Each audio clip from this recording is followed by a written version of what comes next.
Okay, hello students. I don't have Wi-Fi, so I don't have internet, and I'm on my computer.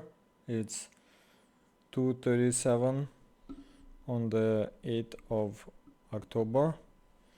So I will record a lecture and then we'll upload it and then we'll create a quiz based on this lecture. So, uh,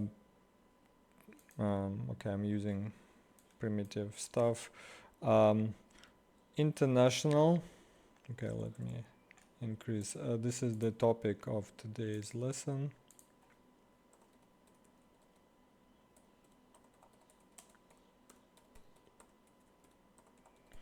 International organizations. So this is the topic. If you look at the word itself, right? If I put hyphen, international, between, right? Inter means between. Internet, interconnected, interstellar, right?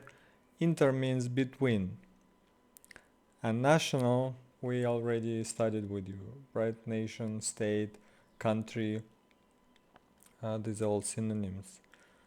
So these organizations are covering various countries. So for example, um, the best known, right?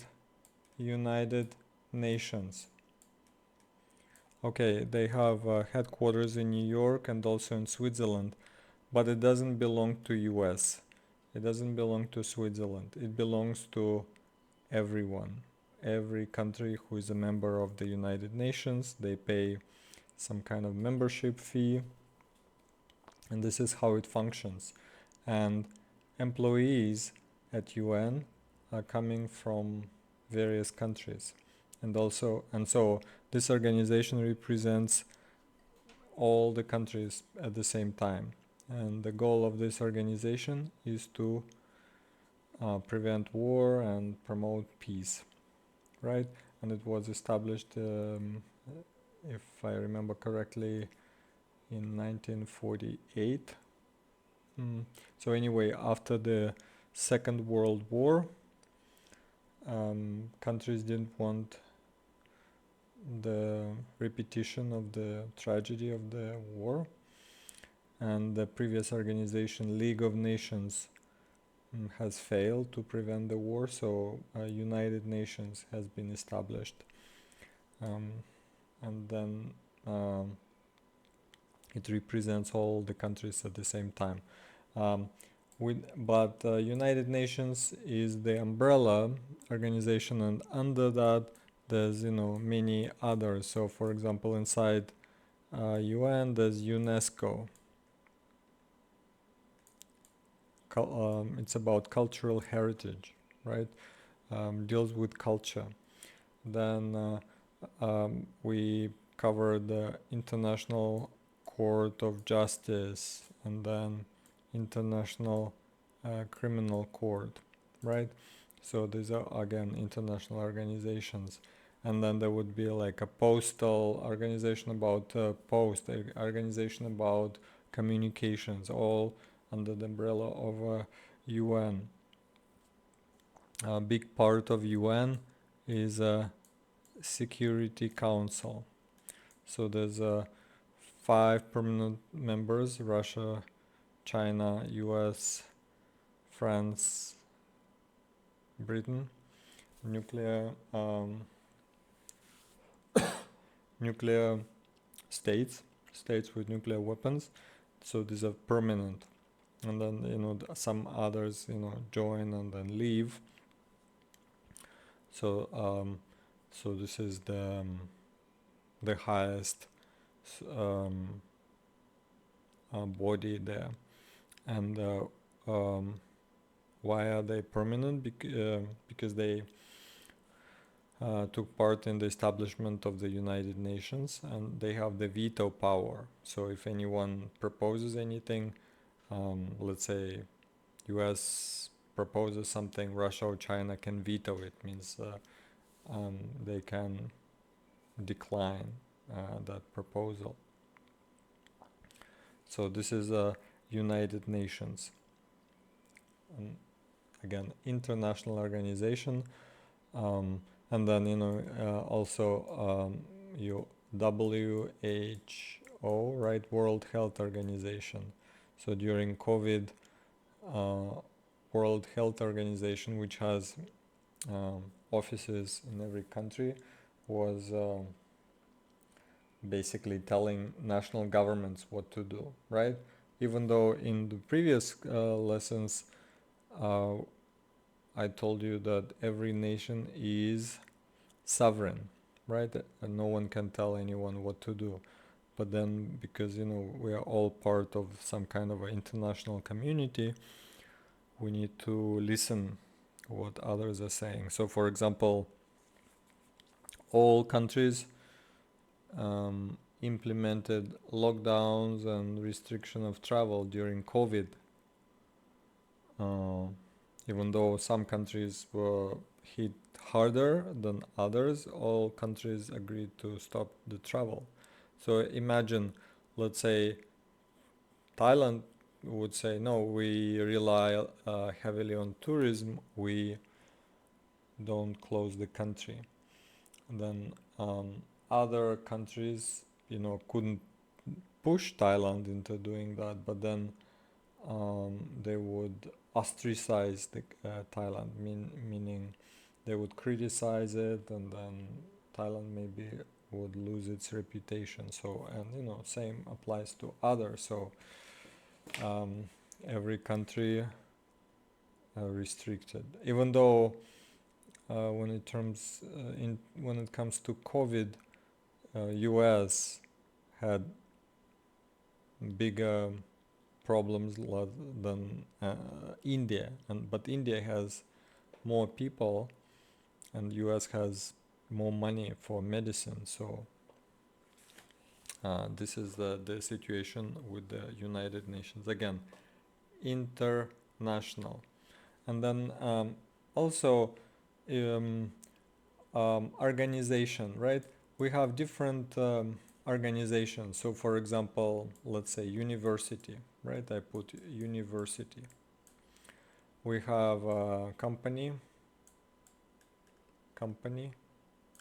and we have NGO. So UN is a NGO, non-governmental organization.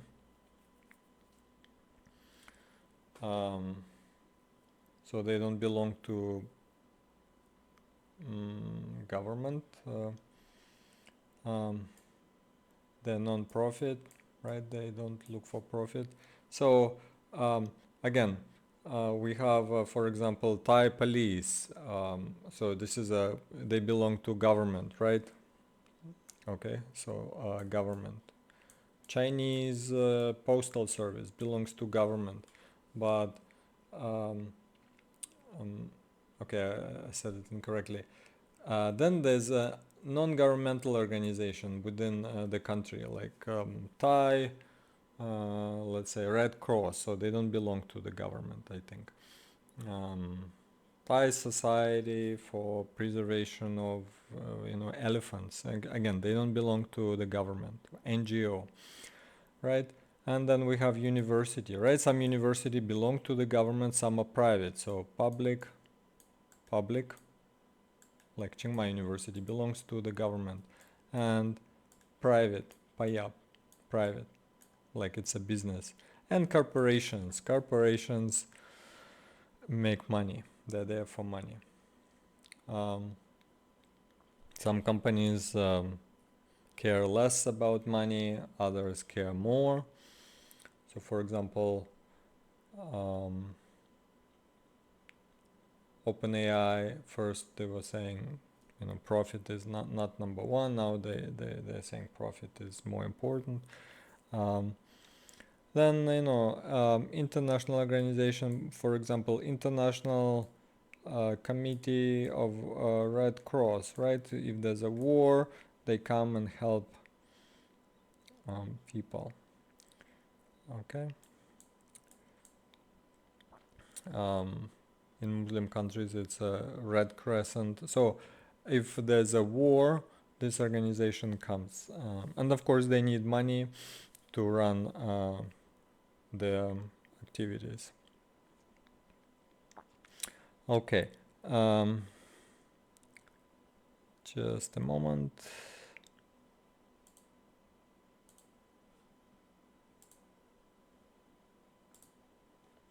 Then we have World Trade Organization. Countries trade with each other, right? So we have one country and another country. Country A, country B. So what if country A breaks the rules? What if country B breaks the rules? Or they don't pay money to each other? There's no one above countries, right? So where would they go to complain? If I don't pay you money, you can bring police, you can take me to court, right? But countries, where do they go? So this organization has been established to be kind of an arbiter, right? If country A is not happy about activities of country B, they can complain to WTO. So, and WTO would consider the case. Again, WTO cannot punish country B. Country B can say, you know, I don't care. But then because we are all part of a community, right? If other countries C, D, Y, Z will see that country B is bad, then they will not buy its products, etc. So this is um, kind of a community, and everyone agrees to abide by some rules, even though they maybe don't like the rules, but then others will also abide by the rules. So there will be some kind of order, right? Uh, Again, the big problem, let's say, okay, let's say we have USA and we have China. So production in China is cheaper than in the US. That's why all iPhones, all computers are made in China and then sold everywhere, including US, right? So US likes it. Also, US doesn't have its own computer assembly line. So US has no choice but to buy stuff from China. But let's say we have I will put steel industry in America and steel industry in China. Or, steel or car industry, right? So Chinese cars are cheaper to produce than cars in America. Why? Because Chinese labor gets paid less. So Chinese products are cheaper. That's why they are more popular in in countries than American products. So let's say China wants to send its cars to America. It's very good for American consumers, but very bad for factories in America. Because if everyone will buy cars from China, no one will buy cars from America. And so jobs would be lost. And imagine factories are closing, people have no jobs, the whole city has people unemployed, so it's bad. So the government says, okay, it's a bad situation. What can we do? We cannot tell China to stop that. Why? Because then China would say, okay, we don't buy your stuff, your corn, right? Or we don't buy your beer, whatever, cigarettes, whatever China is buying from. Okay? Because China can fight back. Same way. So what countries do, they impose a tariff or tax, right? Import tax. So they're saying, okay, you can bring your car, but let's say it's like 10,000 in China. It'll be 18,000 when it comes to America, 8,000 tax, government tax, right? And then when it comes to America at 18,000 and American car is 20,000, then people are thinking, it's just a 2,000 difference. I better buy American car because maybe because of maintenance, etc. So this is how it works. So if you buy alcohol in Thailand, you'll see a sticker on the bottle. So it means government tax. So again, why it's done? It's done to protect Thai liquor industry. If you buy cigarettes in Thailand and they're coming from abroad, again, there's a special tax. If you go to UK, cigarettes are very expensive, but you cannot bring cigarettes from outside. There's a limit and tax. So this is what countries are doing. But in this situation, China could go to WTO and complain. Why is America doing it? Why are they restricting competition? Maybe we should do the same. So WTO could tell America, hey, there should be competition. The best company should win, right? And if Chinese cars are the best in terms of quality and price, let them win. Similar situation is happening in US. US is giving money to its farmers. When they're growing corn. Subsidy, corn. That's why American corn is very cheap. And then America sends corn to other countries. And let's say Thai farmers might say, yeah, of course American corn is cheap because American farmers get extra help from the government. It's not fair. So there's all kinds of battles, and no country is self-sufficient 100%. No country is totally producing everything that it needs. Let's say China produces everything that it needs, but the raw materials might be coming from Africa, so they need to be friendly with Africa. US has everything, but some components are coming from Japan, so they need to be friendly with Japan. There was a case. Okay, so Thailand and USA, very interesting case. American companies were making chemicals, pesticides, and selling it to Thailand. And they're killing bugs and weed, but very bad for health. And many countries don't use it, but Thailand was still using it, but it's very bad for health. So Thai government decided to ban some chemicals coming to Thailand. So they're using like this 3 for sure, and they were also banning these 2 that they're not using. But the problem is the other 2 chemicals were used in US when US is growing corn. So it turns out that if Thailand bans all 5 chemicals, it means American corn cannot come to Thailand. And it's a lot of money.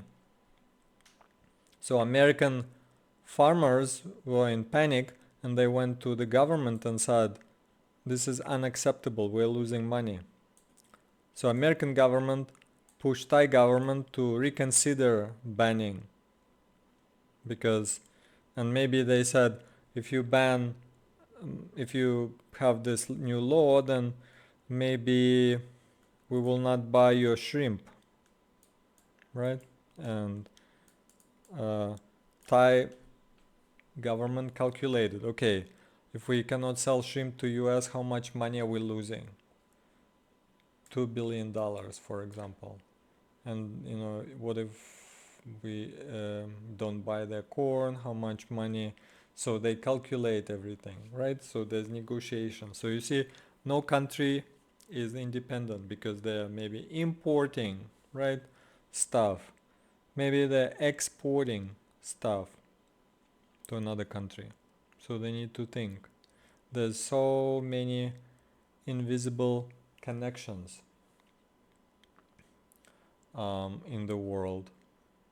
You buy something like iPhone and you think, oh, it's an American iPhone, but it's made in China. Components are coming from Japan. Factory is in China, but it belongs to Taiwanese company, Foxconn, right? So there's so many connections that governments are very cautious. Um, and it's also good because then it means that there's no wars are less likely, because look, how can Thailand and US fight if Americans are selling corn to Thailand and and buying shrimp from Thailand as well? How can they fight? If they fight, then this will probably stop. Okay, so this is the situation. uh, then World Bank.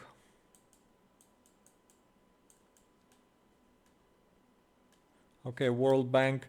Okay, so World Bank, it's not a bank where you go for a loan. It's the place where countries go to get loans.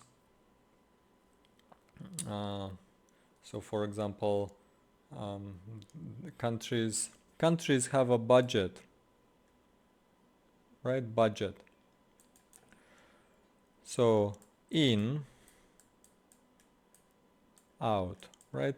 Income and expenditure. Income, okay, export. You export. Thailand is exporting rice. Thailand is bringing tourists in, right? So this is the money Thailand gets, right? Also, they collect tax, all kinds of tax. So this is the money coming inside Thailand. But Thailand also spends money, right? To build a bridge, to build a school, build airport, flood, let's say everything was fine, suddenly there's a flood, the road is destroyed, they need to build a new road, right? So they need to come up with money. Government cannot build a bridge out of air, right? They go and buy steel from a company, they go buy cement from another company, they hire workers, right? So it all costs money. And so ideally you should have more money in than money out, right?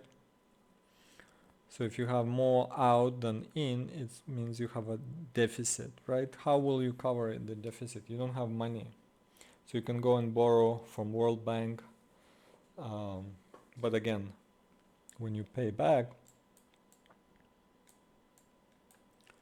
you will have to give interest. So and they put conditions, right? So they might say you have too many hospitals that are free. You have to change this. Too many police, too many teachers, right?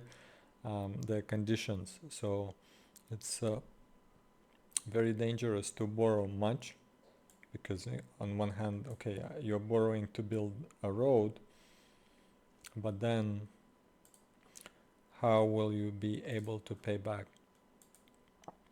Okay, what happened? There's Laos, right? And there's China. So again, they're building.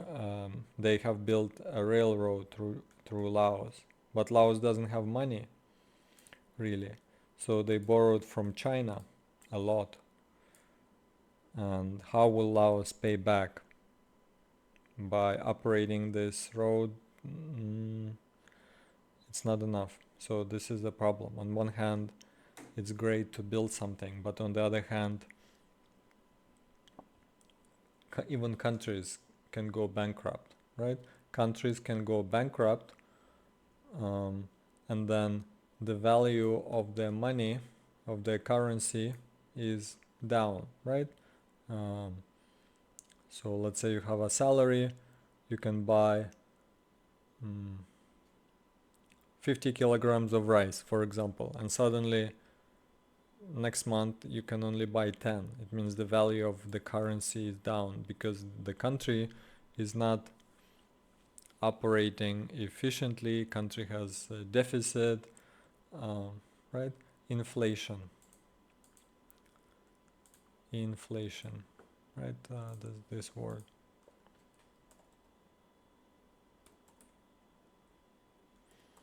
Inflation, right? Country could have inflation, and the value of the currency will go down. So this is another problem for a country. So why am I telling you this? Why is it important in our society? 4.0, industrial revolution, 4.0, society 5.0, right? These are all great. We have new technology that will solve many problems, but then again, we still live in the world where we need money. If you need to build a bridge, you need concrete, etc.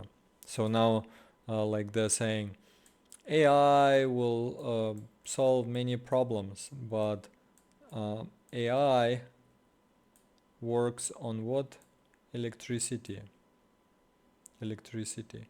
And it needs a lot of electricity, like equal to a city. So where you get it? You need to build a power plant, right?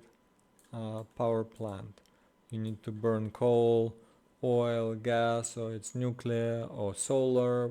Solar is expensive because to put solar panels you need to make them, you need to buy them, they work only during the day, so how will you power your AI during the night? These are all big questions. So society 5.0 needs to have everything connected to AI, and the AI needs electricity. Society 4.0 again has big promises, but everything is digital, everything runs on computers.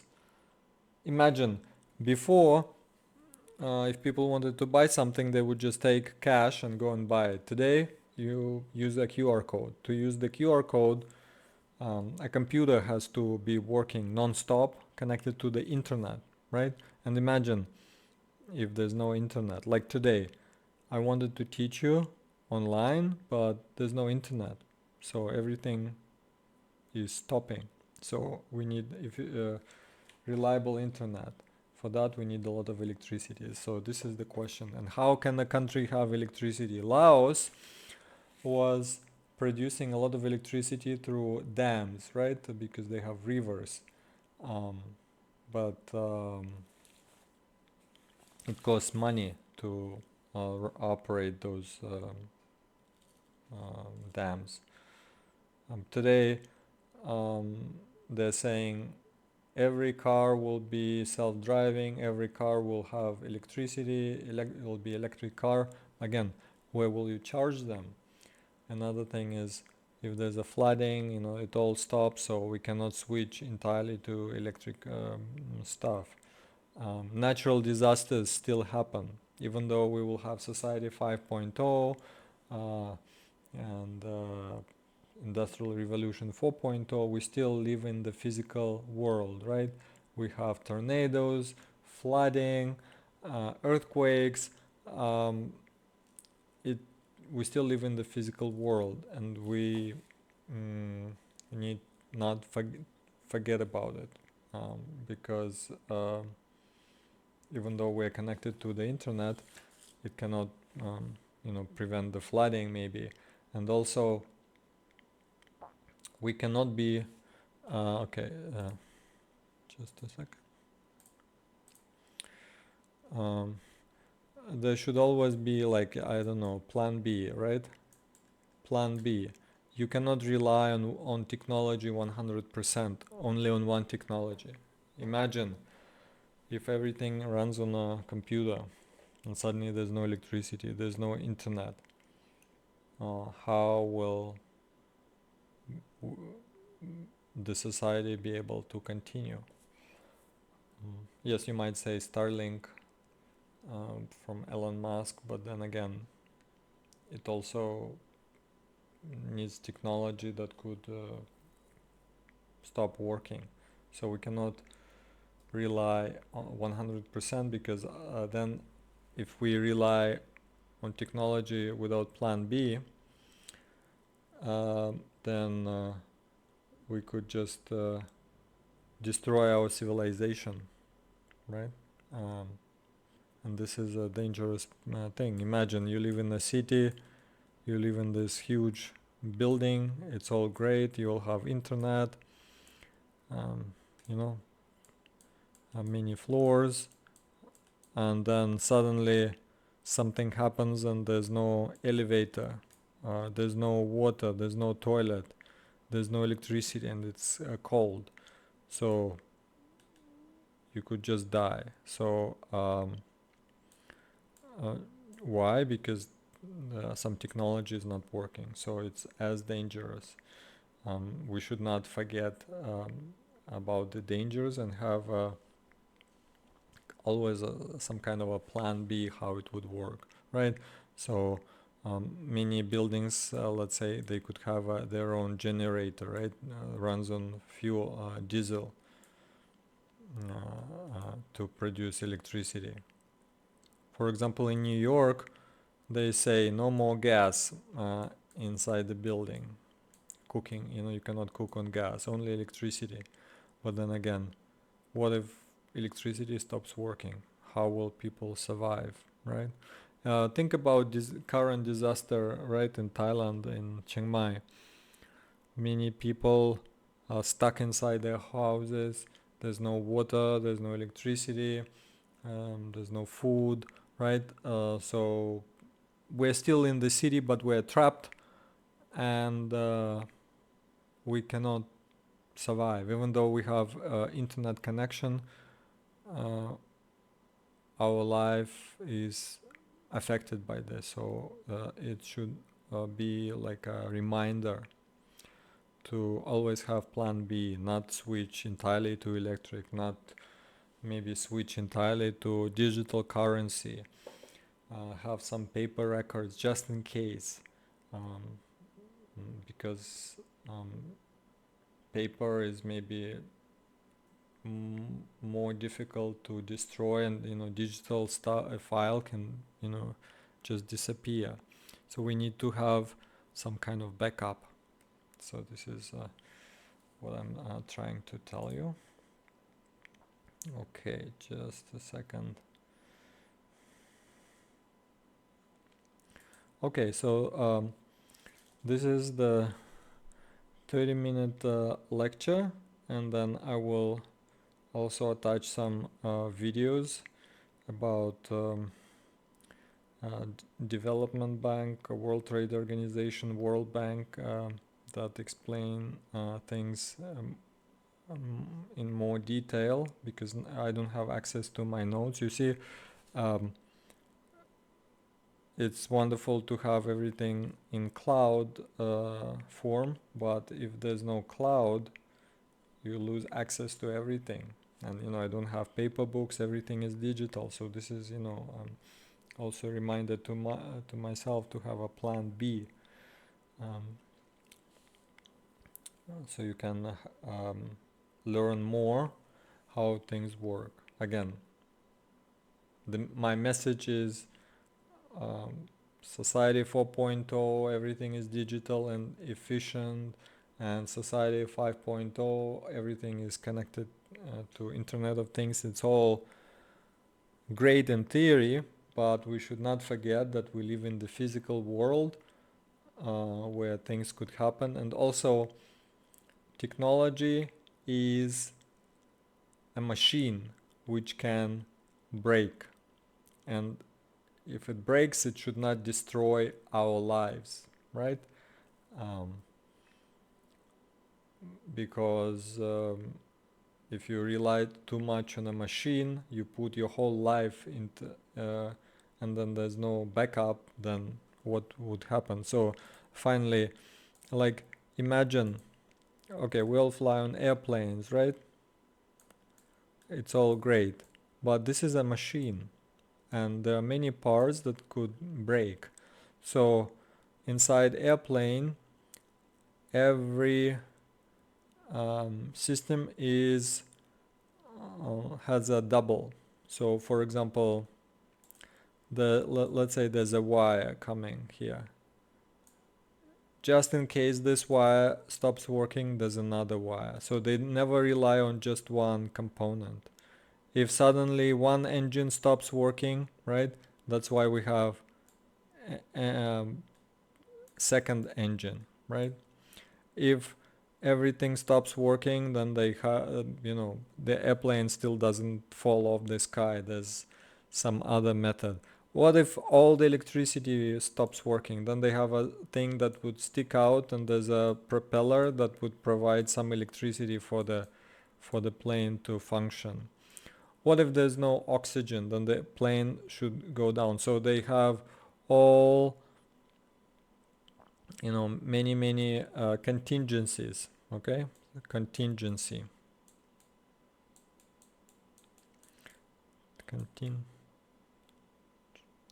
Contingency means your backup plan. If this doesn't work, then there's another one. So because one Chinese student told me she went shopping someplace, and she wanted to buy something in China, and then something happened with her phone, or something happened with some system, so she couldn't buy anything because the QR code wasn't working, right?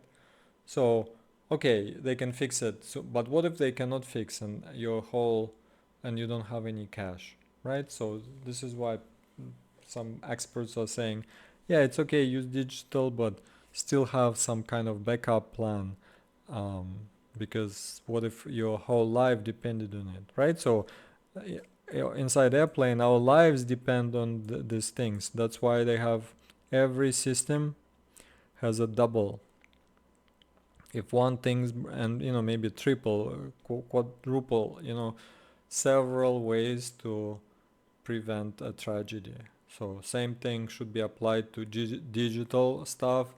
Don't keep everything in one place, or maybe copy it and keep one in cloud, keep one at home, because if everything depends on it and you don't have access to it, then how can we continue living? Then there will be no society.